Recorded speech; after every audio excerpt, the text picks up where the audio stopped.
Hello everyone, कैसे हैं आप सब? होप सब अच्छे होंगे। Welcome to my second lecture of human health and disease. I hope आपने मेरा प्रीवियस वाला लेक्चर देख लिया होगा। So guys, in previous lecture we will study about the human health and disease main factors and its scientist. Okay, then second number पे हमने क्या पढ़ा था उसमें, उसकी जो पहले हमने उसके हेल्थ मतलब डिजीज पढ़ लिए थे, फिर हमने उसके इन्फेक्शियस डिजीज पढ़ लिए थे। मतलब कि कौन कौन से जो है वो ट्रांसमिट हो सकते हैं और कौन से नहीं हो सकते। ठीक है, और हमने पढ़ा था कि ह्यूमन हेल्थ में सबसे मेन तीन बेसिक चीजें पढ़ी थी। कौन कौन सी? मेंटली, फिजिकली एंड सोशली क्या होनी चाहिए? वो फिट होनी चाहिए, तभी वो क्या कहलाएंगे? एक हेल्दी पर्सन कहलाएंगे, है ना। हमने मतलब पहले वाले लेक्चर में ये सब पढ़ लिया था। ठीक है, अब इस क्लास में हम कुछ डिजीज के बारे में पढ़ेंगे। ठीक है, चलो तो स्टार्ट करते हैं। सो गाइस, चलो स्टार्ट करते हैं। अब हम ह्यूमन की डिजीज पढ़ेंगे, मतलब कि कॉमन डिजीज इन ह्यूमंस, मतलब कि कौन कौन सी डिजीज, मतलब कौन कॉमन जो हर मैक्सिमम पेशेंट्स में मतलब मैक्सिमम ह्यूमन बींग्स में प्रेजेंट होती है। पहले नंबर पे आता है हमारा टाइफाइड। टाइफाइड जो है वो बहुत ज्यादा फैल रहा है आज के टाइम में। ठीक है, अब वो हुआ कैसे, तो एक से मदद से पढ़ेंगे कि एक मैरी नाम की लड़की थी। वो कौन थी? एक रेस्टोरेंट में खाना बनाने वाली थी। ठीक है, उसने उसको उसको सबसे पहले टाइफाइड उसने टाइफाइड इन्वेंट किया था। मतलब उसको वो बीमार थी बहुत ज्यादा। ठीक है, उसने अपने जैसे छीका या फिर कुछ भी कफ वफ आया, उसने अपना हैंड वॉश नहीं किया और उसने उसी हाथ से खाना बना दिया। रेस्टोरेंट में खाना बना रही है, इसका मतलब कि रोज के उस रेस्टोरेंट में 1000-1500 लोग तो आते ही थे। अब उसने अपने हाथ से मतलब उसके हाथ में जो बैक्टीरिया था उसने खाने में डाल दिया, और वो खाने में मिलके 1000 और 1500 लोगों में क्या हुआ? वो फैल गया। मतलब कि उस लेडीज के अंदर क्या था? वो टाइफाइड था। उसने कितने लोगों को, बहुत सारे लोगों को फैला दिया। ऐसे कर करके वो, जैसे कोरोना था, कोरोना में क्या था? कोरोना कहाँ से आया था? चाइना से आया था, है ना। अब उसमें जैसे ह्यूमन मतलब इंसानों के आए, इंसानों के अंदर आया वो। ठीक है, और जैसे जैसे अब हमारे इंडिया में भी आ गया, वैसे टाइफाइड जो था वो दूसरी कंट्री का था, फिर हमारी कंट्री में आया है। ठीक है, तो गाइस इसमें क्या था? एक मैरी मेलन नाम की लेडीज थी, उसके अंदर टाइफाइड था। उसने उस वो अपने खानों अपने उसने उसके अंदर टाइफाइड था, तो उसने क्या करा था? उस टाइफाइड को फैला दिया था। ऐसी डिजीज का पता नहीं चलता, कोई भी डिजीज जो होती है वो किसी की भी हो सकती है। ठीक है, तो क्या था? टाइफाइड जो था, उस लेडीज के पास जो उस लेडीज के जो हाथ में क्या था? वो बैक्टीरिया, कौन सा बैक्टीरिया था? उसका उसके अंदर था सैल्मोनेला टाइफी। उस बैक्टीरिया का नाम क्या है? मतलब कि टाइफाइड के अंदर एक बैक्टीरिया होता है जो कि स्प्रेड होता है। ठीक है, कौन सा बैक्टीरिया है वो? Salmonella typhi. इंपॉर्टेंट है, कौन सा बैक्टीरिया टाइफाइड का? Salmonella typhi. ठीक है, अब देखो, caused by salmonella typhi pathogen are enter in small intestine. इसमें क्या होता है? अब देखो, बेसिकली हमने एक स्टोरी की मदद से पढ़ा। देखो, अगर हम कुछ कोई भी खाना खाएंगे वो हमारे स्टमक से किस में जाएगा? इंटेस्टाइन में जाएगा। तो वो किसको, जो पैथोजन जो है, पैथोजन क्या होता है?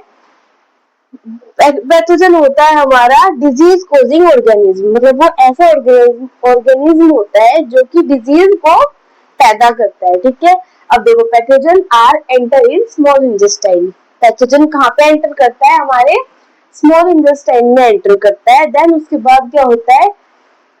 किससे होता है वो? Through the contaminated food and water. मतलब किसी खाना, अगर हम कुछ खाना वाना खाएंगे, हमारे माउथ से वो हमारे पेट में जाएगा। वो किससे? वो क्या खा रहे हैं हम अंदर? फूड खा रहे हैं या फिर कोई भी वाटर है, मतलब कुछ भी ड्रिंक कर रहे हैं, उससे वो बैक्टीरिया जा सकता है, या किसी खाने से। ठीक है, किससे जाएगा? वो फूड और वाटर की हेल्प से वो बैक्टीरिया जो है हमारे अंदर चला जाएगा। और उसके सिम्टम्स सिम्टम्स कौन कौन से होंगे? देखो, अगर आप किसी डॉक्टर के पास जाओगे, है ना, उसमें उनसे आप क्या बोलोगे? कि मेरे को क्या हो रहा है? हाई फीवर हो रहा है, बहुत ज्यादा फीवर हो रहा है, वीकनेस हो रही है, मतलब थकावट हो रही है। अब देखो, कॉमन सेंस की बात है, इंटेस्टाइन में पैथोजन एंटर करा है, इसका मतलब पेट में दर्द तो होना ही है ना।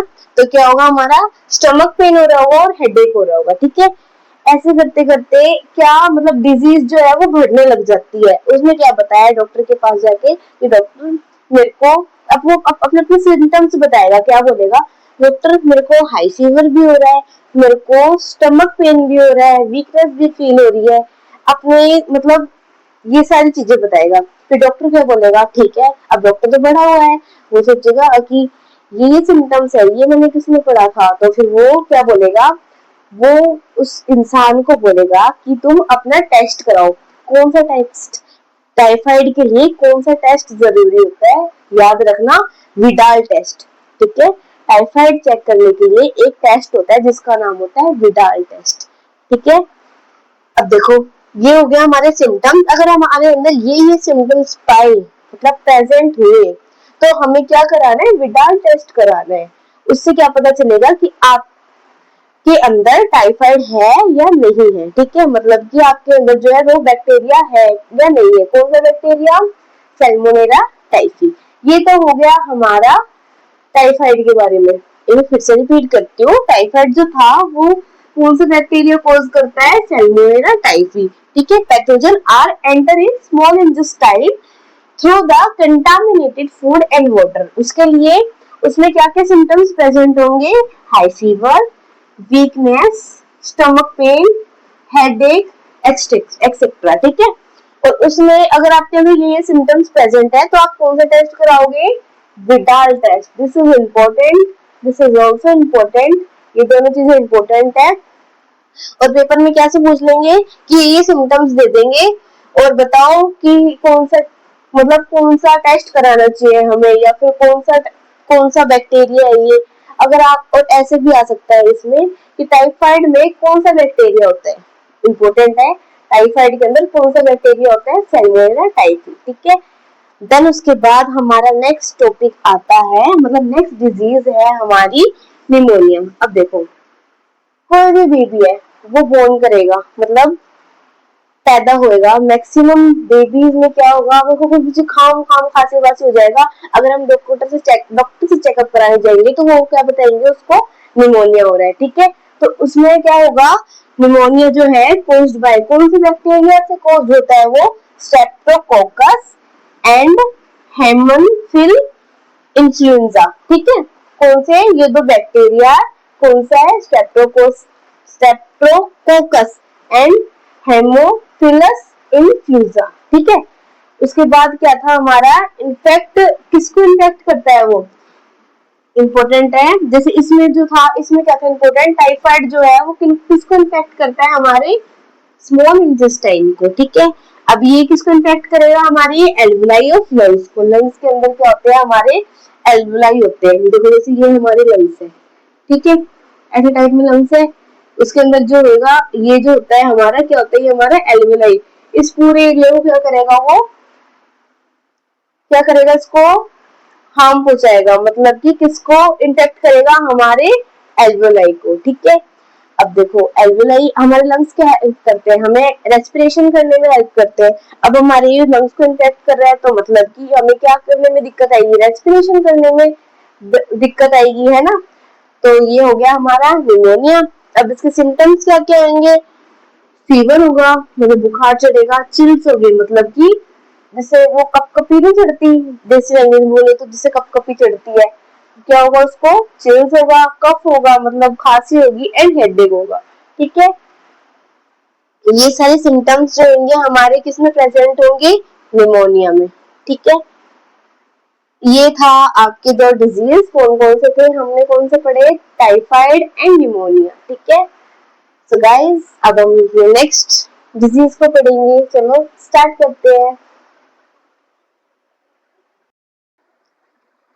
गाइस, अभी मेरे साथ वो हो गया, मतलब मैंने पूरा पढ़ा दिया, 5 से 7 मिनट की वीडियो हुई नेक्स्ट, और पता चल रहा कि दूसरे वाला माइक जो था उसकी बैटरी लो गई, इसकी बैटरी लो गई, तो दूसरा माइक लगाया है। चलो फिर से पढ़ाती हूँ मैं। अब ये दोबारा सही तो नहीं हो पाएगा क्योंकि टाइम लगता है बहुत लिखने में, तो थोड़ा आप भी समझना और मैं बोलूंगी तो समझ आ जाएगा, ठीक है। चलो स्टार्ट करते हैं। देखो, कॉमन कोल्ड किससे कॉज होता है, मतलब कॉमन कोल्ड जो होता है वो मैक्सिमम लोगों के प्रेजेंट होता है, ठीक है। कॉमन कोल्ड को है ना इतना डिजीज में नहीं लेते क्योंकि वो हर दूसरे तीसरे दिन, मेरे जैसे तो हर दूसरे तीसरे दिन हो जाता है, तो वो डिजीज में लेते नहीं है, पर वो होता है कॉमन कोल्ड। कौन सा वायरस होता है उसमें, राइनो वायरस होता है, ये बात याद रखना। टाइफाइड में जो था वो बैक्टीरिया था, ठीक है। इसमें क्या है, वायरस है, वायरस जो होता है बैक्टीरिया से छोटा होता है। कौन सा वायरस है इसमें, राइनो वायरस है, ठीक है।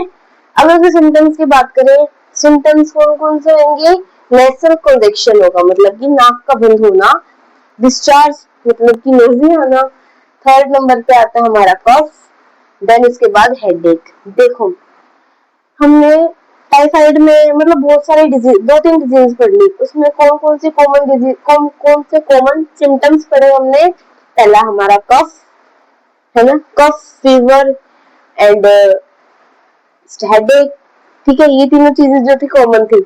देखो आपके पेपर में अगर कोई सिम्टम्स आ जाए तो अगर आप इन तीनों सिम्टम्स को लिखोगे ना तो भी आपको मार्क्स मिल सकते हैं, ठीक है, याद रखना इसको।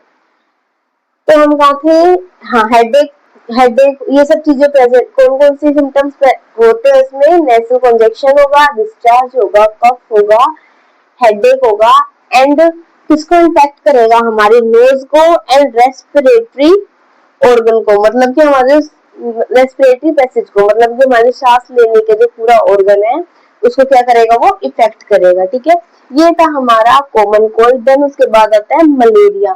मलेरिया में कौन कौन कोज करता है, वो प्लाज्मोडियम, इसको क्या बोलते हैं, पीवीवोर एंड पी मलेरिया, ठीक है। इसमें दो टाइप के होते हैं मच्छर, कौन कौन से, एक फीमेल होता है एक मेल होता है। तो मलेरिया कौन कोज करता है, फीमेल, फीमेल कोज करती है, ठीक है। और कौन सी, वो प्लाज्मोडियम, ठीक है। उसमें क्या होगा, चिल्स आएंगे, मतलब कि कपकपी आएगी, फीवर होगा, कफ होगा, कोल्ड होगा एंड हेडेक होगा, ये सेम है। और ये अगर हम देखो मलेरिया और टाइफाइड को कंपेयर करें तो टाइफाइड जो है वो ज्यादा हार्मफुल है एज कम्पेयर टू मलेरिया, क्योंकि मलेरिया में ना थोड़े बहुत सिम्टम्स होते हैं और वो जल्दी रिकवर भी हो जाते हैं, 3 से 4 दिन में मलेरिया आपका ठीक हो सकता है। अगर हम टाइफाइड की बात करें तो उसमें जो होगा, हमारा जो शरीर है ना, हिंदी में बोले तो हमारा जो शरीर है वो बिल्कुल टूट जाता है, ना कुछ खाने का मन करता, ना किसी से बोलने का मन करता, मतलब अंदर ही अंदर थक जाता है इंसान, ठीक है, इतनी वीकनेस आ जाती है उसके अंदर। और वो बहुत ज्यादा क्या हो जाता है, वो कमजोर हो जाता है और उसकी रिकवरी कम से कम 1 महीने में होती है। अगर रिकवरी अच्छी तरह हो गई, मतलब कोई देसी नुस्खा या फिर दवाई लग गई तो ठीक है, नहीं तो वो 1-2 महीने में फिर से हो जाता है, ठीक है, टाइफाइड। क्योंकि वो जो बैक्टीरिया होता है वो कम्प्लीटली डिस्ट्रॉयड नहीं हो पाता, तो क्या हो जाता है, वो फिर से कोज होने के चांसेस होते हैं। और टाइफाइड में क्या होता है, मिनिमम लोगों की क्या होती है, डेथ तक हो जाती है, क्योंकि क्या पता जैसे अब मान लो कोई पुअर पीपल है, उनको ट्रीटमेंट नहीं मिल रहा ढंग से, या फिर कोई दवाई नहीं पता, कोई कोई सा टेस्ट नहीं कराया, उसकी ढंग से केयर नहीं करी, तो उनकी डेथ तक हो जाती है, ठीक है। उसमें टाइफाइड में आपको बहुत ध्यान रखना होता है, जिसके भी टाइफाइड हो रहा होता है, ठीक है। ये था मलेरिया। मलेरिया में क्या होता है, देखो शायद समझ नहीं आ रहा होगा, देखो मैंने लिख रखा है, parasite multiply with in the liver cells. Parasite जो होती है वो मल्टीप्लाई हो जाती है, मतलब कि एक से ज्यादा बनना, ठीक है, मल्टीप्लाई हो जाती है किसमें, लिवर्स के सेल्स में। और किसको अटैक करता है, हमारा आरबीसी को, आरबीसी मतलब रेड ब्लड सेल्स को क्या करेगा, वो इफेक्ट करेगा, ठीक है। ये दो डिजीज